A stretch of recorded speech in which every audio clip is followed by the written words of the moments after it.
And some of those marchers made their voice heard right here at home today. Dozens gathered in Little Rock to join in the March for Our Lives protests. Tonight, THV 11's Frederick Price shares how demonstrators hope the call for change in Arkansas continues long after today's march. Yeah, hundreds of Arkansans marched down Capitol Avenue Saturday morning, joining the thousands across the country who are rallying for an end to the gun insanity that is plaguing so many communities across this country. Their message is clear. This is what democracy looks like. We've had enough of the gun violence.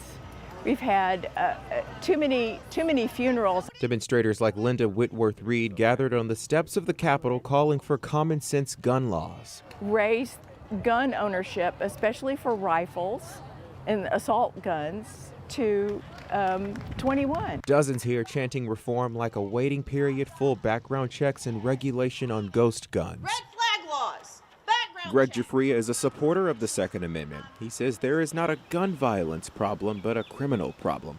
If we could snap our fingers and all the guns were to disappear overnight, there would still be murders, there would still be violence. In response to recent massacres in Buffalo, New York, and Uvalde, Texas, the House passed a bill reinforcing gun laws, a bill likely to fail in the Senate. A gun is a tool, he says, and that new gun reform could be risky. If they had personal experience at the hands of somebody that shows no mercy, they would not be so quick to give up their ability to fight back. Mass shootings account for 1%. Not all the demonstrators who spoke Saturday agree with him, but each wanted their frustration to be heard.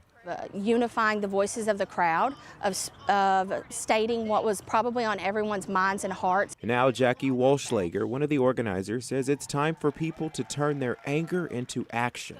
We want people to be there at the polls, but we want for people to leave here today and immediately get plugged in. In Little Rock, Frederick Price, THV 11 News. Thank you, Frederick. Now, there were more than 450 rallies across the country today, with Washington, D.C. reportedly being the largest. Marchers today say gun reform action is long overdue.